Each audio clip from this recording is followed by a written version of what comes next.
Hi hello வணக்கம். இது உங்கள் சிவி ஜோன். சொல்லரும் எப்படி இருக்கீங்க? இன்னைக்கு பார்த்தீங்கன்னா தரமான சூப்பரான 7வது வாரத்தோட முதல் நாள் ஓட்டிங் லிஸ்ட் தான் பார்க்க போகிறோம். அதுக்கு முன்னாடி பார்க்குற எல்லாரும் நம்மளோட சேனலை சப்ஸ்கிரைப் பண்ணிட்டு பாருங்கள் மக்களே. சப்ஸ்கிரைப் பண்ணிட்டு பாருங்கள். நீங்கள் மட்டும் பார்க்குற எல்லாரும் சப்ஸ்கிரைப் பண்ணிட்டீங்கன்னா இந்நேரம் நம்மளோட சேனல் 2 லட்சத்துக்கு மேலே போயிருக்கும். ஆனால் இப்போ 1 லட்சத்துக்கே வந்துட்டு கஷ்டப்பட்டுட்டு இருக்கு. ஸோ தயவு செஞ்சு பார்க்குற எல்லாரும் நம்மளோட சேனலை சப்ஸ்கிரைப் பண்ணிட்டு பாருங்கள், லைக் பண்ணுங்கள், கமெண்ட் பண்ணுங்கள். இப்போ வாங்க அந்த வீடியோக்குள்ளே போகலாம். அதுக்கு முன்னாடி பார்த்தீங்கன்னா இன்றைக்கி எஃப்ஜே கேப்டனாக வந்துட்டு ரொம்ப பொறுமையாக இது எஃப்ஜே தானா அப்படின்ற மாதிரி வந்து நம்மளே வந்து கிள்ளி பார்க்குற மாதிரி இருக்குது. அந்த அளவுக்கு ரொம்ப பொறுமையாக வந்து ஹேண்டில் பண்ணுறாப்புல நல்லா இருக்குது. ஆனால் கொஞ்சம் ஓவராக பேசுகிறாரு, அதிகப்படியாக அப்படியே சங்கீத ஸ்வரங்கள்ன்ற மாதிரி போகிறாரு. அதை கொஞ்சம் கம்மி பண்ணிக்கிட்டால் இன்னும் நல்லா இருக்கும். அது மட்டும் இல்லாமல் சூப்பராக விஜய் பார்வதி வந்துட்டு எஃப்ஜே கிட்ட சூப்பராக ஒரு விஷயத்தை வந்து அட்ரஸ் பண்ணாங்க. சூப்பர் டிலக்ஸில் வந்துட்டு அப்போ வந்து ஆரம்பித்த காலத்துலேருந்து இப்போ வரைக்கும் பார்த்தீங்கன்னா இந்த ரம்யா இந்த கானவனத்தில் ஒரே இடத்துல இருக்காங்களே, இவங்களாம் மாற்ற முடியாதா அப்படின்ட்டு. ஸோ இந்த மாதிரி விஷயங்கள்லாம் செம்மையாக போச்சு. அது மட்டும் இல்லாமல் ஓப்பன் நாமினேஷன் இன்றைக்கி பிக் பாஸ் ஹிஸ்ட்ரிலேயே வந்து இந்த மாதிரி நடக்காத அளவுக்கு வந்துட்டு உட்காந்த இடத்துலையே சாப்பிட்டுட்டு இருக்காங்க. இவங்களை இவங்களை வந்து நாமினேட் பண்ணலாமா, அவங்கள நாமினேட் பண்ணலாமா பேசிட்டு இருக்கும்போது பிக் பாஸ் அதை குரல் கொடுத்து நாமினேட் பண்ணுங்க அப்படின்னு சொன்னதெல்லாம் வந்து ரொம்ப பயங்கரமாக த்ரில்லிங்காக இருந்தது. ஸோ யாரெல்லாம் பார்த்தீங்க சொல்லுங்கள். ஸோ இந்த வாரம் யார் வெளியேற வேண்டும் அப்படின்னு நீங்கள் நினைக்கிறீங்கன்றத சொல்லுங்கள். இப்போ வாங்க அந்த வீடியோக்குள்ளே போகலாம். அதுக்கு முன்னாடி நீங்கள் யாரோட தீவிரமான ஃபேன்? இப்போ இவ்வளோ நாள் ஆயிடுச்சு, கிட்டத்தட்ட 40 நாள் கிராஸ் பண்ணியாச்சு. இப்போ எனக்கு இவங்க தாங்க இனிமேல் என்னுடைய ட்ராவல் இந்த பிக் பாஸ் சீசன் 9 பொறுத்த வரைக்கும் இவங்களை சார்ந்து தான் போக போகுது. நான் இவங்களுக்கு தான் சப்போர்ட் பண்ண போகிறேன்னா நீங்கள் யாரை சொல்லுவீங்க? மறக்காமல் கமெண்ட்ஸ் பண்ணுங்கள். போவாங்க அந்த அனலைசஸ் வீடியோக்குள்ளே போகலாம். ஸோ ஃபர்ஸ்ட் பிளேஸில் யாருக்கு அப்படி பற்றி நம்மளுடைய விஜய் பார்வதி இருக்காங்க. இவங்க எவ்வளோ ஓட்ஸ் வாங்கியிருக்காங்க அப்படி பார்த்தீங்கன்னா 3416 ஓட்ஸ் வாங்கியிருக்காங்க. ஓட்டிங் பர்சன்டேஜ் பார்த்தீங்கன்னா 16.66. ஸோ விஜய் பார்வதி தரமான ஒரு சம்பவத்தை வந்துட்டு பண்ணிகிட்டே இருக்காங்க. அது மட்டும் இல்லாமல் எல்லாருக்கும் இவங்களை கண்டாவே காண்டாகுது. ஏன்னா இந்த பொண்ணு திட்டு வாங்குது, ஆனால் எல்லா இடத்துலையும் வந்துட்டு பேசும் பொருளாகவே இருக்கே. விஜய் சேதுபதி கூட வந்துட்டு சனிக்கிழமை வாரத்தில் 2 நாளும் கலாச்சாரு, ஆனால் பாராட்டுறது கிளாப் பண்ணுறாரு. அவ்வளோ அடிப்பட்டும் நீ போயிட்டு அங்கே வந்து ஸ்போர்ட்ஸ்மேன்ஷிப் காமிச்சல, சபரிக்கிட்ட போய் சண்டை போட்டல, அது ஹேட்ஸ் ஆஃப் சூப்பர் அப்படின்ற மாதிரி பாராட்டுறாரு. அதே மாதிரி இன்றைக்கி கூட பார்த்தீங்கன்னா அந்த பொண்ணை வந்துட்டு ஃபுல்லாக வந்து கலாய்க்கிற மொழியே இருக்காங்க எல்லாருமே. அதெல்லாம் கம்முறதுலேயும் பார்த்தீங்கன்னா டப்புன்னு வந்துட்டு காலையில் வந்து பானபத்திரம் வாங்கிட்டு வாய் தவறி சொல்லிட்டாங்க பொழுது அதை வந்து எடுத்து கொடுத்துட்டாரு. உங்களை கலாச்சாங்க, கடை சூப்பர்மா, அதுவும் நாமினேஷன்ஸுக்கு முன்னாடி வந்துட்டு அப்படியே திருந்துற மாதிரி ஒரு நடிப்பெல்லாம் காமிச்சேன்னு இவங்க கலாச்சிட்டாங்க. ஏன்பா கமருதீன் குமரனாக மாறும்போது பார்வதியாக மாறக்கூடாதா அப்படின்னு எல்லாருக்கும் ஒரு மாதிரி ஆகிடுச்சு. இவங்களும் அப்படியே ஒரு மாதிரி ஷாக் ஆகிட்டார் கமருதீன். அதுலேருந்து இந்த பொண்ணு எப்படியாவது கலாய்க்கணும்னு நினச்சிட்டு இருந்தார். ஆனால் வந்துட்டு கூடயே இருந்து இந்த அரோரா வேறு கமருது அப்படியே மண்டையை கழுவிட்டே இருக்காங்க. ஆக்சுவலாக கமருதிக்கு என்ன ஒரு வருத்தம்னா, நம்ம கூட தான் இருக்காங்க, நம்ம நாமினேஷன்ஸில் வரணும் இந்த பொண்ணு சொல்லுதுன்றது அவருக்கு ஒரு வருத்தம்.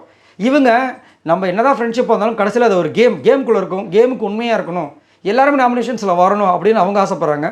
ஸோ இது ஒரு சின்ன மிஸ் அண்டர்ஸ்டாண்டிங் தான். இதை பற்றி உங்களோட கருத்தை சொல்லுங்கள். 2வது பிளேஸ் பார்த்தீங்கன்னா திவ்யா இருக்காங்க. இவங்க எவ்வளோ ஓட்ஸ் வாங்கியிருக்காங்க அப்படி பார்த்தீங்கன்னா 3341 ஓட்ஸ் வாங்கியிருக்காங்க. ஓட்டிங் பர்சன்டேஜ் பார்த்தீங்கன்னா 16.24. ஸோ திவ்யா தரமான ஒரு சம்பவம் நேற்று வந்து பண்ணாங்க. என்னென்னா சபரி வந்துட்டு கண்கலங்க அழும்போது எல்லாருக்குமே ஃபேக்காக தெரிஞ்சாலும் திவ்யாவுக்கு அது வந்துட்டு கொஞ்சம் கஷ்டமாயிடுச்சு. அதனால் கவலைப்படாத அப்படின்னு சொல்லிட்டு ஆறுதல் சொன்னது நல்ல ஒரு வரவேற்பு வந்து திவ்யா கொடுக்கப்பட்டது. அதேமாதிரி இன்றைக்கி வந்து பிக் பாஸ் வந்து திவ்யோ அப்படி கூட்டோன்னே செம்ம ஹாப்பி ஆகிட்டாங்க. அது மட்டும் இல்லாமல் இன்றைக்கி வந்து கானா வினோத் ப்ளஸ் வந்து சபரியை தான் விக்கல் சுக்கிரம நாமினேட் பண்ணாங்க. சூப்பராக அவங்களோட காரணம். ஏன்னா எப்படி வந்துட்டு நம்ம விஜய் பார்வதி கிட்ட வந்து மார்க் பண்ணி ஒரு மாதிரி டான்ஸ் பண்ணாரோ அதே மாதிரி திவ்யா கிட்டையும் பண்ணியிருக்காரு. அவங்க விடுவாங்களா, இவங்க விடுவாங்க, போய் ஜாலியாக வந்து பேசிடுவாங்க. ஆனால் திவ்யா வந்து உள்ளே கரை வச்சு அடிப்பாங்க. ஸோ இன்றைக்கி வந்து சூப்பராக வந்து நாமினேட் பண்ணாங்க. திவ்யாவை பற்றி என்ன நினைக்கிறீங்கன்னு சொல்லுங்கள். நிறைய பேர் வந்து திவ்யா தான் டைட்டில் வினர் சொல்கிறாங்களே, அதை பற்றி உங்களோட கருத்தை சொல்லுங்கள். 3வது பிளேஸ் பார்த்தீங்கன்னா சபரி வந்திருக்காரு. என்னையா நடக்குதுன்ற மாதிரி இருந்துச்சு. இவர் எவ்வளோ ஓட்ஸ் வாங்கியிருக்காரு அப்படி பார்த்தீங்கன்னா 2228 ஓட்ஸ் வாங்கியிருக்காரு. ஓட்டிங் பர்சன்டேஜ் பார்த்தீங்கன்னா 10.83. ஸோ சபரி அந்த அழுத விஷயங்கள் வந்துட்டு இன்னுமே நிறைய பேருக்கு வந்துட்டு உண்மைதாங்க. நிறைய பேர் வந்துட்டு இல்லைங்க போலிங்க, இவருக்கும் இவங்க தங்கச்சிக்கு இதே வேலை, நடிச்சுக்கிட்டே வந்து நம்மளை வந்து கொள்றாங்கன்னு.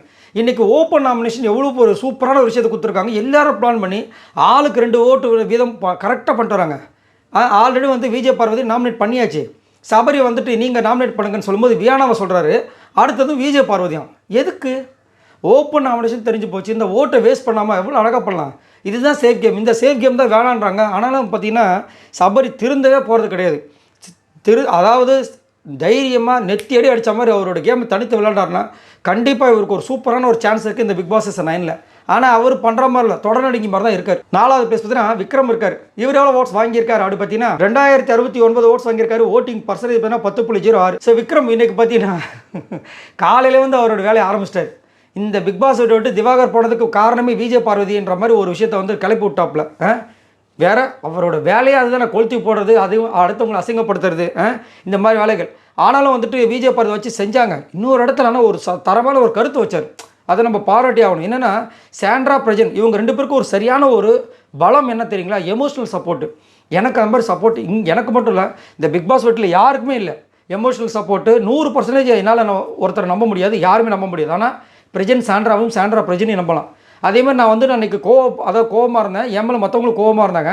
ஒரு 20 நிமிஷம் யாருமே என்கிட்ட பேசலை. அப்படின்போது எனக்கு தனிமை ரொம்ப கொடுமையாக இருந்துச்சு. ஆனால் அவங்களுக்கு அந்த மாதிரி விஷயமே கிடையாது. ஏன்னா 2 பேருமே ஹஸ்பண்ட் அண்ட் ஒய்ஃபாக இருக்கிறதுனால அவங்களுக்கு பிரச்சனையே இல்லை. அதனாலே இந்த விஷயம் உடையணுன்ற காரணத்துக்காகவே நான் வந்து இவங்களை நாமினேட் பண்ணுறேன். 2 பேரும் நாமினேட் பண்ணார். ரொம்ப நல்லா இருந்துச்சு அந்த கருத்து. விஜய் பார்வதி வரவேற்றாங்க, நானும் உண்மையிலேயே வரவேற்கிறேன். 5வது பிளேஸ் பார்த்தீங்கன்னா சாண்ட்ரா இருக்காங்க. இவங்க எவ்வளோ ஓட்ஸ் வாங்கியிருக்காங்க அப்படி பார்த்தீங்கன்னா 1636 ஓட்ஸ் வாங்கியிருக்காங்க. ஓட்டிங் பர்சன்டேஜ் பார்த்தீங்கன்னா 7.95. ஸோ சாண்ட்ராக்கு இப்போ புது பேர் வந்து நடிப்பு அரக்கி. என்னங்க சொல்கிறீங்கன்னா நல்லா நடிக்கிறாங்க, நல்லா ஏமாத்துறாங்க. அதுவும் வந்து விஜய் பார்வதியை பற்றி இங்கே வந்துட்டு அப்படியே சப்போர்ட் பண்ணுற மாதிரி ஒரு நடிப்பு நடிச்சிட்டு இருக்காங்க. ஆனால் அதுவும் இல்லாமல் காலையில் கமருதீன் கிட்ட சொல்கிறாங்க, டேய் ஒரு ஹியூமன் பீயிங் இப்படி பண்ண முடியுமாடா, சபர் இப்படியாடா பண்ணுவான், அப்படியே வந்து ஷூ காலோடு போட்டு மிதிக்கிறான் அப்படி இப்படி பேசுகிறாங்க. அன்றைக்கி ஷூ காலோடு மிதித்தப்போ வந்துட்டு அதெல்லாம் முடிஞ்சு அந்த பொண்ணுக்கு அடிப்பட்டதுக்கப்புறமா அந்த தலை டாஸ்க் முடிஞ்சதுக்கப்புறமா ஜாலியாக பேசி சிரித்தாங்கன்னு விஜய் சேதுபதி கூட விசாரிச்சார் பாருங்க. அந்த குரூப்பில் இருந்த ஒரு ஆள் நம்ம சாண்ட்ரா. ஆனால் ஒரு நடிப்பை காமிச்சாங்க பாருங்க விஜய் சேதுபதி எபிசோடில், அப்படியே பதட்டமா. அதுக்கு அவர் கலாச்சார் பாருங்கள். அப்போது வந்துட்டு சபரி பண்ண விஷயங்கள் இன்னுமே அவங்களுக்கு வந்து பதட்டத்தை ஏற்படுத்திட்டு இருக்கு. கூல்டவுன் சாண்ட்ரா, உங்கள் குழந்தைங்க பார்க்க போகிறாங்க, ஏன் நீங்கள் இவ்வளோ சூடாக இது டென்ஷனாக இருக்கீங்க அப்படின்னு கலாச்சாரம். அது செம்ம ஹைலைட்டு. அது அவங்களுக்கு புரிஞ்சிருக்குன்னு நினைக்கிறேன். ஆனால் இன்னும் புரியல போல இருக்குது. ஆனால் நம்மளுக்கு புரிஞ்சுது. ஸோ அதனால் எல்லோரும் என்ன சொல்கிறாங்கன்னா நடிப்பு அரக்கின்றாங்க. அது மட்டும் இல்லாமல் ஒரு தேவைக்காக, ஒரு சுயநலத்துக்காக தான் இப்போ விஜய் பார்வதி கிட்டே இருக்காங்க. அதை முதல்ல வந்துட்டு விஜய் பார்வதி புரிஞ்சுக்கணும். 6வது பிளேஸ் பார்த்தீங்கன்னா அரோரா இருக்காங்க. இவங்க எவ்வளோ ஓட்ஸ் வாங்கியிருக்காங்க அப்படி பார்த்தீங்கன்னா 1387 ஓட்ஸ் வாங்கியிருக்காங்க. ஓட்டிங் பர்சன்டேஜ் பார்த்தீங்கன்னா 6.74. ஸோ இன்றைக்கி பார்த்தீங்கன்னா ஒருத்தருக்கும் வந்து செல்லமாக பேர் வச்சாங்க. பிக் பாஸ் வந்து சொல்லியிருந்தார், யாரையோ ஒருத்தரை கூப்பிட்ட உடனே இவங்க என்னையெல்லாம் நீங்கள் வந்து செல்லமாக கூப்பிட மாட்டிங்களா அப்படின்னு பிக் பாஸ் கலாய்க்கிறாரு. ஏமா அரோரா பேரை வந்து 6 இல்லை 7ன்னு கூப்பிட்டோமோன்னு கலாய்ச்சார். தேவையே இந்த மொக்கை. அது மட்டும் இல்லாமல் இன்னொரு பெரிய மொக்கை வைத்தறிச்சல். என்ன வைத்தறிச்சல்னா, திடீர்னு பார்த்தா விஜய் பார்வதி கமருதீனை கூப்பிட்டோன்னு கமருதீன் போய் கம்மு பக்கத்தில் உட்காந்துட்டார். ஏன்னா கமருதீனுக்கு விஜய் பார்வதி மேலே ஒரு அன்பு இருக்குது, அது மறுக்க முடியாத அன்பு. அதேமாதிரி விஜய் பார்வதிக்கும் கமருதீன் மேலே ஒரு அன்பு இருக்குது. ஆனால் கேமாக பார்க்காம விஜய் பார்வதி கேமாக பார்க்குறாங்க, லவ்வாக பார்க்குறாங்க. அது அன்போ லவ்வோ சம்திங். ஆனால் இவர் வந்துட்டு எல்லாத்தையும் மிக்ஸ் பண்ணிக்கிறதுனால கன்ஃபியூஷன். இந்த கன்ஃபியூஷனை வந்துட்டு இந்த அம்மா யூஸ் பண்ணிக்கிறாங்க அரோரா. இவர் அங்கே போய் உட்காந்தவொடனே குடுக்குன்னு ஓடிறாங்க. அரோரா ஐயோ சேர்த்துற போகிறாங்கன்ட்டு பக்கத்தில் உட்காந்து 2 பேரும் ஜாலியாக அடித்து பிடிச்சின்னு விளாட்றாங்க. இந்த அம்மாவுக்கு அப்படியே காதுலேருந்து புகை வருது, இந்த பக்கமோ அந்த பக்கமோ. ஒன்று சென்ட்டாங்களே, என்ன பண்ணுறது தெரியலையே, கையில் உதறதுன்னு அப்படியே விட்டா அழுதுருவாங்க போல இருக்குது. ஏமா நீங்கள் துஷார் மேலே தான் இதுவாக இருந்தீங்க, துஷார் போகும்போது நானும் வெளியே போனதான்னு சொன்னீங்க, இப்போ எதுக்கு கமருதி பண்ண சுற்றிட்டு இருக்கீங்க? இதில் வேறு ஒரு சில பேர் சப்போர்ட் வேறு. அந்த பொண்ணு ரொம்ப நல்ல பொண்ணா, ரொம்ப நல்லா விளையாடுறாங்களாம். நல்லா விளையாடுறாங்க அடுத்தவங்க வாழ்க்கையில். 7வது பிளேஸ் பார்த்தீங்கன்னா வியானா இருக்காங்க. இவங்க எவ்வளோ ஓட்ஸ் வாங்கியிருக்காங்க அப்படி பார்த்தீங்கன்னா 1297 ஓட்ஸ் வாங்கியிருக்காங்க. ஓட்டிங் பர்சன்டேஜ் பார்த்தீங்கன்னா 6.3. ஸோ வியானா இன்னுமே வந்துட்டு நிறைய பேருக்கு வந்து பிடிக்காமல் போயிட்டாங்க. முதல்ல வந்து ரொம்ப பிடிச்ச மாதிரி இருந்தாங்க, இப்போ பார்த்தீங்கன்னா பிடிக்காமையும் இருக்காங்க, ப்ளஸ் ஓட்டுமே கம்மியாக வந்துட்டுருக்கு. 2வது ஒரு காலத்தில் வந்து 2 லட்சம் 1.5 லட்சம் ஓட்டு வாங்கின ஆளுக்கு ஓட்டே வர மாட்டேது அப்படின்னு பார்த்தா எல்லாம் வந்து இந்த பிஆர் ஓட்டில் கட் பண்ண ஆரம்பிச்சிட்டாங்க அப்படின்ற மாதிரி தகவல் வருது. அது மட்டும் இல்லாமல் இவங்களை வச்சு இப்போ ட்ரெண்டிங் பண்ணிகிட்டு இருக்காங்க. என்னென்னா இவங்க பாடும்போது மாங்குயிலே அப்படி பாட மாட்டாங்க, மாங்குயிலே பூங்கு அப்படியே ஒரு மாதிரி அப்படியே கொஞ்சம் அதுக்கு வந்து இந்த மிரட்டலடி படத்துலேருந்து சைலரங்கல் இந்த ட்ரெஸ்ஸை கொஞ்சம் ஏற்றி இறக்கி தைக்கிறீங்களான்னு அந்த மாதிரி வச்சு செய்கிறாங்க. ஆனாலும் வியானாக்கு வந்து கானா மேலே இருக்கிறாங்க, அந்த காண்டு போக மாட்டுது. அதேமாதிரி நிறைய இடங்களில் வந்துட்டு இனிமேல் பொய்யான விஷயங்களை வந்துட்டு பரப்புற மாதிரியும் கம்ப்ளைண்ட்ஸ் வந்துட்டு இருக்கு. உங்களுக்கு அவங்கள பற்றி என்ன தோணுதுன்றது சொல்லுங்கள். 8வது பிளேஸ் பார்த்தீங்கன்னா கனி. இவங்க எவ்வளோ ஓட்ஸ் வாங்கியிருக்காங்க அப்படி பார்த்தீங்கன்னா 1270 ஓட்ஸ் வாங்கியிருக்காங்க. ஓட்டிங் பர்சன்டேஜ் பார்த்தீங்கன்னா 6.17. ஆக்சுவலாக போன வாரம் போயிட்டாங்க அப்படின்னு தான் அப்டேட் வந்துச்சு. எல்லா இடத்துலையும் வந்து அந்த அப்டேட் கொடுக்க ஆரம்பிச்சிட்டாங்க. கடைசி நேரத்தில் வந்துட்டு அதை வந்து மாற்றிருக்காங்க. எதுக்காகன்னு தெரியல. அதுவும் ரம்யாவை காப்பாற்றுறதுக்காக, கனியை காப்பாற்றுறதுக்காக திவாகர் வந்து பழி கொடுத்தாங்க பார்த்தீங்களா, அது உண்மையிலே இது வரைக்கும் தாங்க முடியல. அதே மாதிரி கனி இது வரைக்கும் என்ன பெருசாக பண்ணிட்டாங்கன்னு தெரியல. கனிக்கிலேருந்து எதை எதிர்பார்க்குறாங்கன்றது விஷயங்களும் புரியல. ஆனால் நான் பிலீவ் பண்ணேன், கண்டிப்பாக கனி அனுப்ப மாட்டாங்க. ஏன்னா குக் கோமாளியில் டைட்டில் வின்னராக இருக்கவங்க எப்படி விடுவாங்கன்னு நினச்சேன். அதே மாதிரி 3 நாமத்தை நம்ம எல்லாருக்கும் போட்டாங்க. 9வது பேஸ் பார்த்தீங்கன்னா பிரஜன் இருக்காப்புல. இவர் எவ்வளோ ஓட்ஸ் வாங்கியிருக்கார் அப்படி பார்த்தீங்கன்னா 1255 ஓட்ஸ் வாங்கியிருக்காரு. ஓட்டிங் பர்சன்டேஜ் பார்த்தீங்கன்னா 6.1. ஸோ பிரஜன் அப்படியே நைஸாக வந்து சைலண்ட்டாக வந்துட்டுருக்கார். நல்லா பாருங்கள், சைலண்ட்டாக வந்துட்டுருக்காரு. அதாவது அவங்களோட மனைவி நிழலையே ஓடுறாரு. எதையுமே வாயை விடுறது கிடையாது. அதே மாதிரி யார்கிட்டையும் சண்டை பெருசாக போட்டுக்கிறது கிடையாது. வாயை விடவே யாராவது ஒரு கலாச்சா கூட பரவாயில்ல பரவாயில்ல சொல்லிட்டு போயிடுறாரு. முதல்ல வந்து எவ்வளோ ஆட்டம் போட்டார், இப்போ ஆட்டம் போடல. கமருதீன் மாதிரி நம்மளும் மாறணும்னு நினச்சாரான்னு தெரியல. ஆனால் கமருதீனுக்கு ஒரு செட் ஆகாமல் ஓட்டே வரல. 10வது பிளேஸ் பார்த்தீங்கன்னா சுபிக்ஷா இருக்காங்க. இவங்க எவ்வளோ ஓட்ஸ் வாங்கியிருக்காங்க அப்படி பார்த்தீங்கன்னா 916 ஓட்ஸ் வாங்கியிருக்காங்க. ஓட்டிங் பர்சன்டேஜ் பார்த்தீங்கன்னா 4.45. ஸோ சுபிக்ஷா நிறைய பேர் வந்துட்டு இந்த பொண்ணு எப்போ வெளியே போகணும்னு சொல்லிட்டு நம்ம மட்டும் கிடையாது, உள்ளே இருக்கிற ஆட்களே வந்து நிறைய பேர் சொல்லிட்டு இருக்காங்க. அது மட்டும் இல்லாமல் இன்றைக்கி சாரி ரொம்ப அழகாக இருந்தாங்கல்ல, எனக்கு பார்க்குறதுக்கு சூப்பராக இருக்குது இந்த பொண்ணு அப்படின்ற மாதிரி தோணுச்சு. அது மட்டும் இல்லாமல் இன்றைக்கி இந்த இடியாப்பம் மேட்டர் வந்து செம்மையாக வந்து அவங்க தான் எடுத்து வந்து வச்சு கடைசியில் ரம்யா வந்துட்டு அந்த கேமராவில் போய் சாரி கையில்ன்ற அளவுக்கு அவங்க சொல்லலை. ஆனால் அவங்க பேசின விஷயங்கள் அவ்வளோ பூதாகரமாக வெடிச்சு சூப்பராக போய்ட்டு சாரியும் கேட்டாங்க நம்ம ரம்யா. 11வது பேச பார்த்தீங்கன்னா ரம்யா இருக்காங்க. இவங்க எவ்வளோ ஓட்ஸ் வாங்கியிருக்காங்க அப்படி பார்த்தீங்கன்னா 786 ஓட்ஸ் வாங்கியிருக்காங்க. ஓட்டிங் பர்சன்டேஜ் பார்த்தீங்கன்னா 3.82. ஸோ ரம்யா அப்பா வெரி ஒஸ்ட்டு.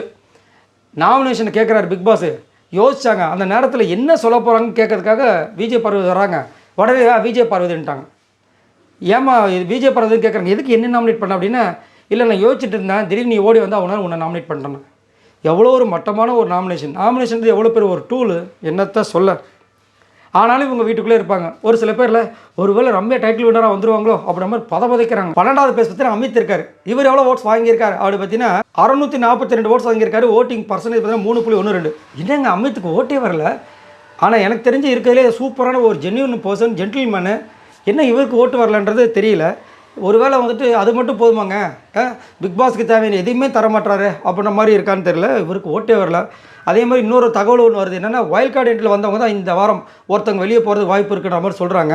அமித்து போயிடுவாரோ அட கடவுளே. லாஸ்ட்டாக பார்த்தீங்கன்னா இதோ நான் தான் இருக்கேன்ல அப்படியே டென்ஷன் ஆகிறீங்கன்ற மாதிரி கெமி இருக்காங்க.